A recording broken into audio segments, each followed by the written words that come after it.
Welcome to my next video as part of my 30 videos in 30 days challenge. And in today's video, we're going to talk about ghosting again, like I've done in a previous video. Except in this one, we're going to talk about what to do when the ghoster comes back. So when this person has exited your life and made you feel like crap, like you were the one that was initiating contact all the time and your messages were continuing to be left on read or not even read at all, or no replies, or when they were replying, they were not really into the conversation, kind of 1 and 2 word replies, making you not feel very valuable, like very low effort replies. So basically, why are we even talking kind of thing is the vibe they'd be giving off. And let's say that you were the last one to send a message and they left you on read, but you still had them on your social media platform that you talked to them on, or your actual phone number if you were doing real texting. Like, who actually does real texting nowadays? Everything's done on either Facebook, Instagram, or Snapchat. But when the ghoster comes back, why are they coming back? What is the reasoning behind this? It is because we allow them to. Is because as empathic people, we have trouble setting boundaries. And what is happening is when they take that 2 or 3 month break from wanting to talk to you or don't want to talk to you, or if they completely ghost you permanently, well, that don't apply to this video because this one's about the ghoster coming back. I've had this happen several times before. I've learned a lot about this relationship stuff and learned how to deal with my empathic qualities from when I was younger. Even as an adult, I was still a very empathic person until a few years ago, probably a year ago, when I shifted into this version of myself that you currently see now in the channel. But when the empath comes back, is they're doing it coming from a form of, now they want to be revalidated by you again. And here's the tough question. Do you really need them in your life? And I know it's a very, very tough question to answer because a lot of times in these ghosting and the person that's being ghosted relationship, there's one person is a narcissist, which is the ghoster, and only cares about themselves, very self-centered, very, what could you do for me? What could you do to make me feel good? And really giving you low effort just to kind of keep you around. They'll actually trick you into thinking that they care about you a little bit, but always leave you wanting more. And as the empath, you are drawn to that, especially if it's somebody that you have physical attraction towards. And physical attraction will sometimes put the blinders on for us as empathic people. But what we're more attracted to is their physical body, not the way that they are treating us, not the way they are acting. But also as empaths, it feels natural to be in that type of relationship because we are being reflected back to us what we believe, and that we're only good enough to have people in our lives that treat us like that, and that we have to try to control and fix it for us to feel safe. And that's coming from us either having a narcissistic parent or having two parents that would fight a lot, and then we try to fix the behavior of one parent so they would stop fighting because we felt like they were fighting about us and our behavior, and then we felt unsafe, so we try to fix that one parent by changing our behavior so that we would feel safe. Also, that carrying out to other relationships in adulthood, when the ghoster is ghosting you or someone treating you like garbage in person and you're an empath, you could feel the energy that they don't like you, so you try to fix and control them so that you can feel safe in that particular moment in that room with them. And also coming back to the ghoster that's ghosting us or coming back or ghosting us in the first place, you're you're left wondering why they're doing that. So if it's someone you really care about and you thought you had a good friendship with or a situationship that you thought may lead to some kind of physical relationship in the form of sex or possibly being able to date them. But what it is that when you felt unsafe by them treating you that way with the ghosting or the not wanting to talk to you anymore, you would try to control the way they felt, and then you were showing them that you cared a lot about the relationship, and that caring about the relationship was an attachment to the outcome with them, and the attachment with the outcome with them would lead us to certain behaviors. And when you can be more aware that you were doing that, you can learn that you were giving your power away for free, for nothing, and they weren't doing anything to really earn you giving them your power.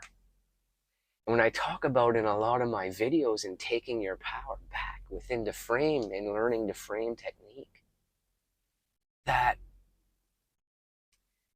you learn to individuate from everybody, the good people, the bad people.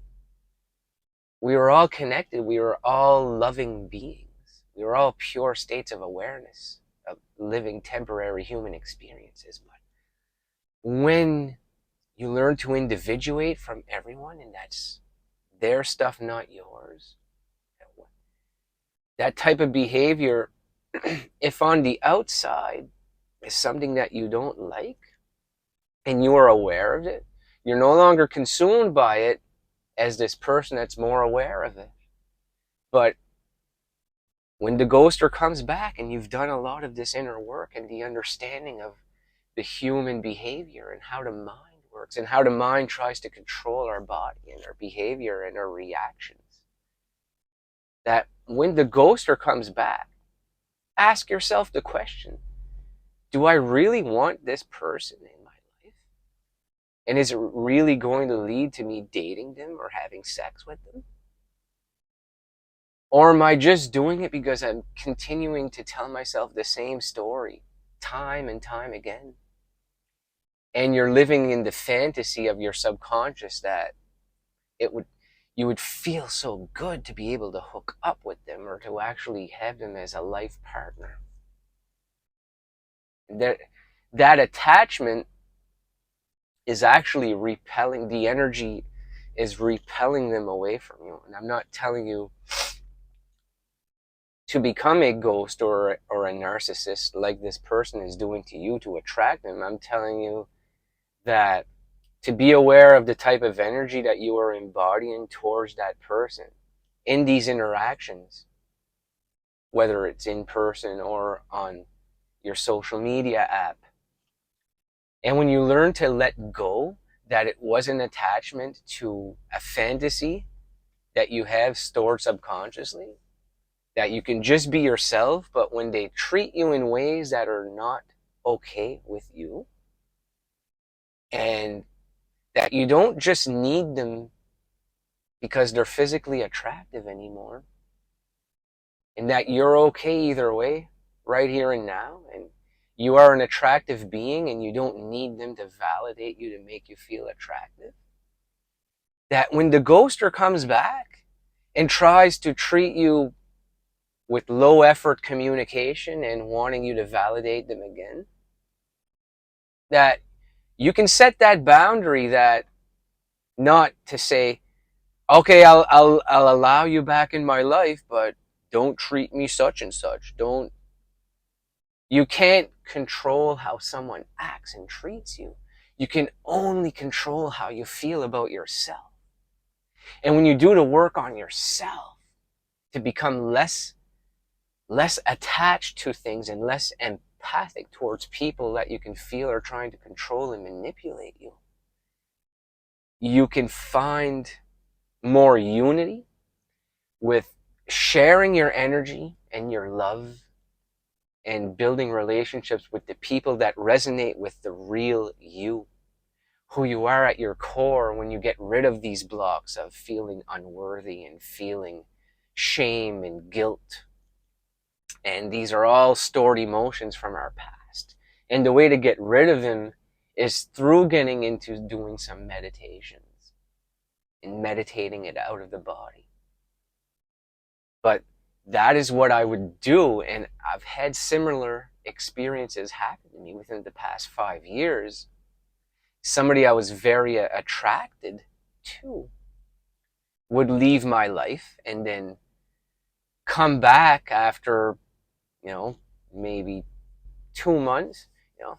If it takes someone 2 months to start talking to you again, I know some people say ghosting is they leave permanently, but in my opinion, ghosting is if they've been leaving you unopened or read and not wanting to talk to you, not wanting to make effort to make conversation with you, leaves your life for a period of time.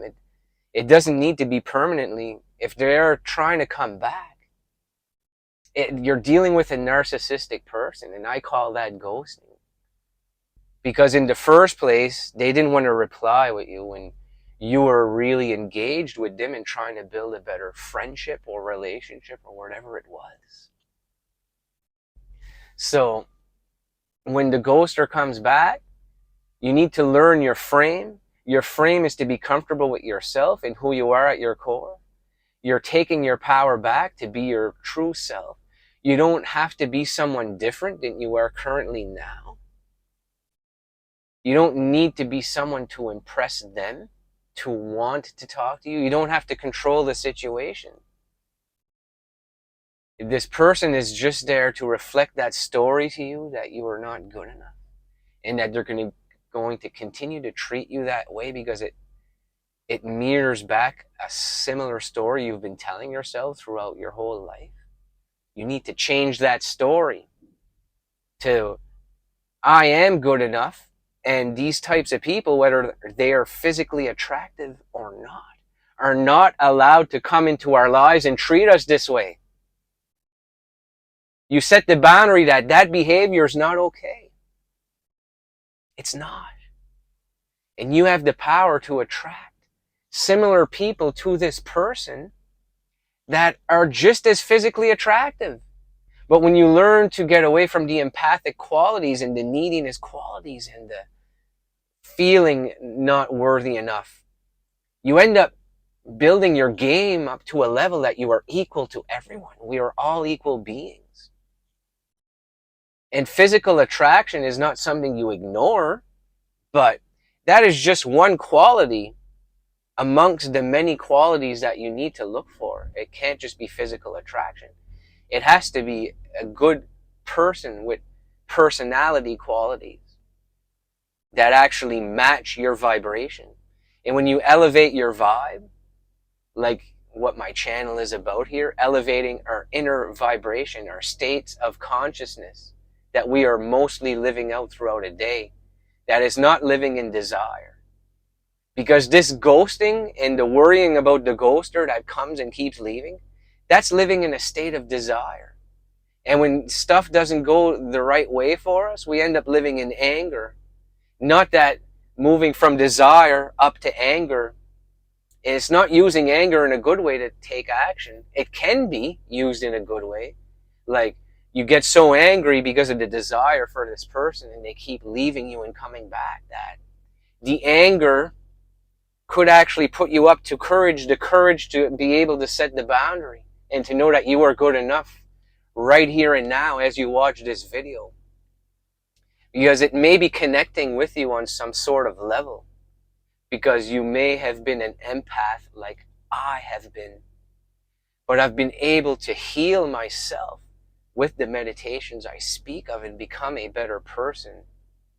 And I only focus on the relationships that are going to contribute to my character, that are going to match my vibe. And someone that takes away from that vibe are not allowed within my energetic field. You be more comfortable and build an energetic field, an energetic frequency that lives around your body when you've tuned into that version of yourself. Like I've talked about, I've tuned into being a full-time YouTuber. I'm making a video per day. Tune into the best version of you that you can create, even if you're stuck doing a job that's not your favorite job. There is a passion within you. There is a better version of you that lives in there. You tune into that frequency. You build an energetic field around you of positive, loving, flowing energy for your creations and your relationships. And when this narcissistic person comes back to try to come back in, the ghoster returns. Batman returns. But when the ghoster returns, really, you're going to have to ask yourself the big question. Is this person worth it? And what I'm going to tell you is, if they've periodically ghosted you throughout a year, like I talk about what ghosting is, then they are not worth it. And that you need to set a boundary, and you can be civil, you can be kind to them if you see them in person, but you don't need to have a social media or texting relationship with this person if they continue to make you feel lack and scarcity and wanting more and feeling like you need to fix the relationship all the time because of the way they treat you. So learn to set that boundary, work on the self, and I'm going to link at the end of this video a morning routine that I've done to learn the inner frame technique so that I can be a stronger individual when ghosters try to come in and out of my life, or narcissistic people that I encounter in person try to make me feel a particular way. But their negative vibrational energy gets deflected off of me, because I've got an energetic force field now that blocks all of those negative toxic energies around me. And I'll link it at the end of the video, and try those meditations, try the inner frame technique and learning it. And I guarantee you, when the ghosters come back into your life, you will now have the tools to deal with it and to be able to set that boundary that is not okay. Thank you for watching, and feel free to subscribe if you haven't already.